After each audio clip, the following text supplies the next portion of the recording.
Hey kiddos, this time we are going to be working on getting a roast ready to cook for beef and noodles. Last time I did a video on how to make the noodles.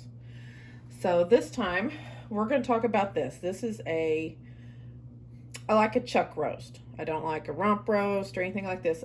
You see all this marbling, this fat, that's what it gives, the good flavor to it. So to prep mine, I always start with salt. Try to keep one hand clean at all times. So like use one hand to get all your stuff and one hand to move your meat. Makes it a little easier. So salt it down. And I'm using kosher salt. I kind of like it. It's a little thicker. It's a bigger grain. And being that it's beef, it can handle that. So I'll do that. And then I'm going to pepper it. All right, and then I'm gonna kind of just smash that in there. And I'm gonna flip it over.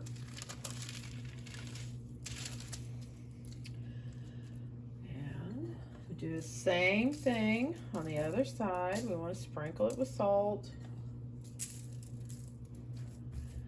And that, since it's such a big piece of meat, it's okay to get some extra salt on there. And then once again, we're gonna put the pepper. It's just, Now every once in a while, you're going to get a piece. I'm going to grab a knife and I'm going to cut some of this fat off. See how it's almost kind of gray? That's not a good fat. You want white fat. Let me see if I can show you. This is dark now, but it was white. And so that other section has got a little piece. I don't know if I'm in the screen or not, but right through here, it's kind of a dirty fat, so I don't want that piece. So I'm gonna go grab a knife real quick and I'm gonna cut that off. Okay, I got me a knife and I'm just gonna kind of get in there.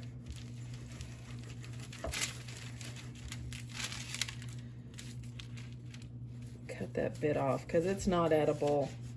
It's not going to really give a very good flavor to your roast when you're cooking it. I don't know if but it's just a little dark. It's a different color. It's not white. If your fat's not white, just cut it off.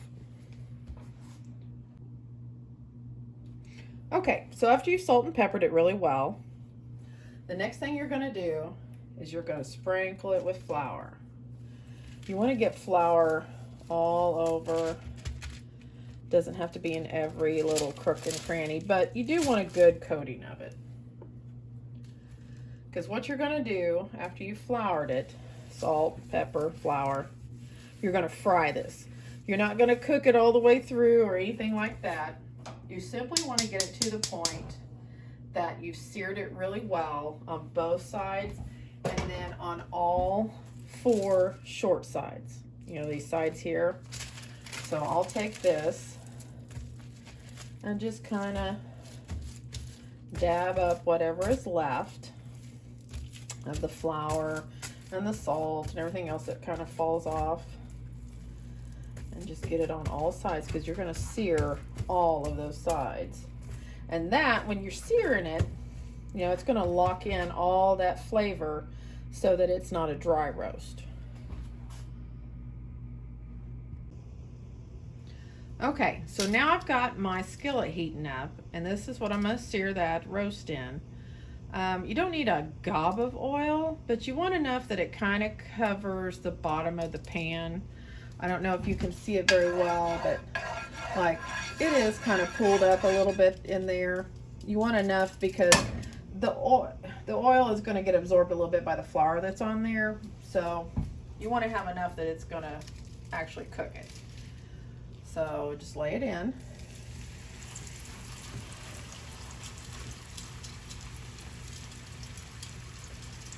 And you'll start out cooking your flat sides first, and then once you've seared both of these sides, you're going to stand it up. Use your tongs. You'll stand it up and you'll do the short sides on both sides and then the ends. Once you've seared it all the way around, then it's ready to be transferred over to your crock pot, and I'll show you that whenever it's time for that.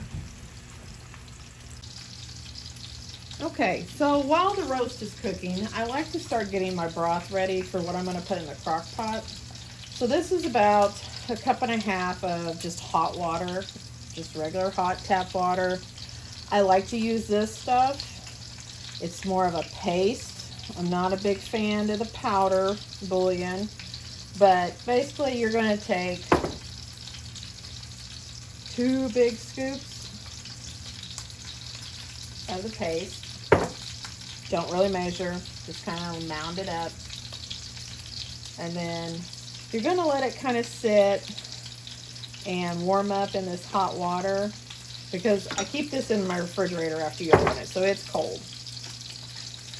And I just kind of let this sit and thaw and melt into that hot water while I've got my roast cooking.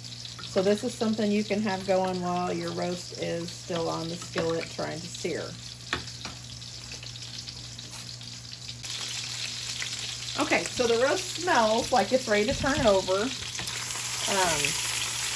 I do a lot of cooking by smell. Woo, there you go. Okay, so you can see this pretty sear, and you can kind of see where the flour was, and it crisped up. And that's what you're looking for. You're just looking for it to get, and it's kind of hard, you can feel. So you're going to do it on this side, you're going to do it on the side I just flipped over, and then all the way around. So this is how I sear the sides of the roast. I just simply use my tongs, and I'll hold it upright. It might be for a minute. You know, it just kind of depends on how hot your pan is, how thick the roast is, you know, how long it takes to kind of sear that side. It doesn't have to be as dark as what the big areas were. Let's see if I can get that around for you. But just where it kind of closes it up, that way your juices aren't coming out the sides and you're not losing all the flavor. You just kind of want to hold it up. And I'll switch sides.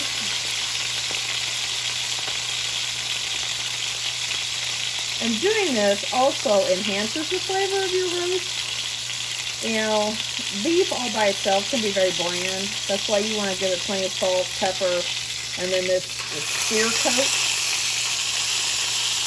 You know, it's kind of like a hamburger. You know, when you fry a hamburger, you know, that's where that flavor comes from, is that sear on the outside. So you want to do the same thing with your roast.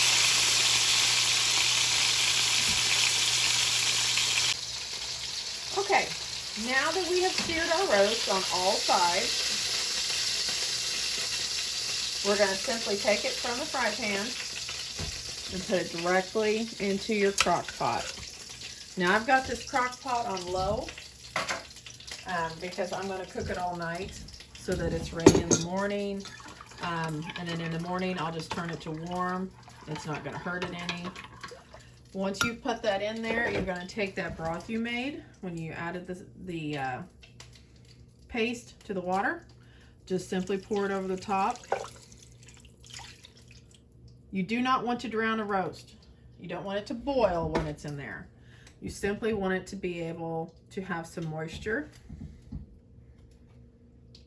Just like that. You don't want it coming up over the top of it, because then you're just going to have a boiled piece of meat. Okay, so the other thing I do while it's cooking overnight is I use kitchen bouquet. All right, it's just a browning and seasoning sauce, but it gives your broth just a little bit better flavor. I don't really measure. Basically, I'm going to fill the cap full. And then you just pour that into your liquid. You don't really want to pour it on top of your meat, just pour it into the liquid. And if you want to blend it in whenever you're making your broth up, you can do that also. So this is what it looks like. It's just going to sit in there, and you're going to put the lid on, and you're going to let it cook overnight.